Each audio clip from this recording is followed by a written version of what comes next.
সঠিক মানুষের কাছে গিয়ে যাতে ফোসায় আমরা ওইটা চেষ্টা করতেছি। আমরা আমাদের পুরোটা দিয়ে চেষ্টা করতেছি যাতে আপনাদের টাকাগুলো যাতে সঠিক মানুষের কাছে গিয়ে ফোসায়। এখন চট্টগ্রামে কোনটা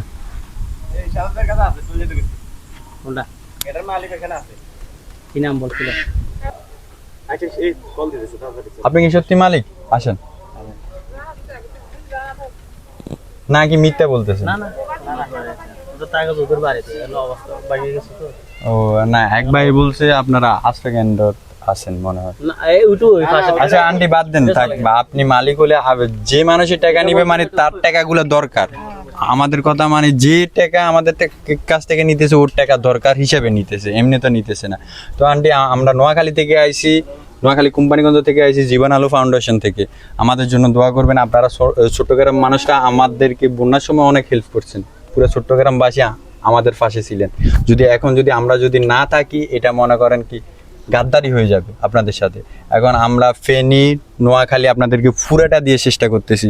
আজকেও আমাদের ফেনী থেকে টিম আইসে মনে করেন 20টার উপরে, ওরা তার নিয়ে আসে খাবার, শুকনা খাবার নিয়ে আসে। আমরা জাস্ট খালি আর্থিকভাবে যাতে সাহায্য করতে পারি আপনাদেরকে ওইটা নিয়ে আসি।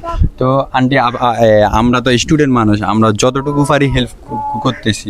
আর উপর আল্লাহ তো আছে, আল্লাহরে তো বিশ্বাস করেন। তো আপনাদের জন্য দোয়া রইল, আল্লাহ যাতে এই সমস্যা থেকে তাড়াতাড়ি সুস্থ করে দেবে, তাড়াতাড়ি আপনাদেরকে বের করে আসার তৌফিক দান করুন।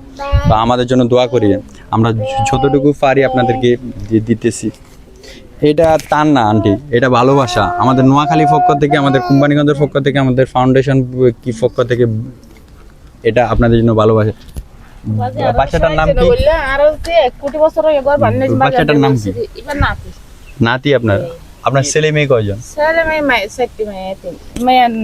এখন বর্তমানে থাকেন কোন জায়গায়? এটা তো পরিস্থিতি অনেক খারাপ। জালের বাসা।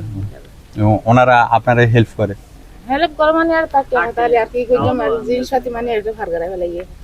আচ্ছা, আমরা আজকের আশা শেষ আশা না, আমরা ইনশাল্লাহ আবার আসবো, আল্লাহ যদি তৌফিক দান করে।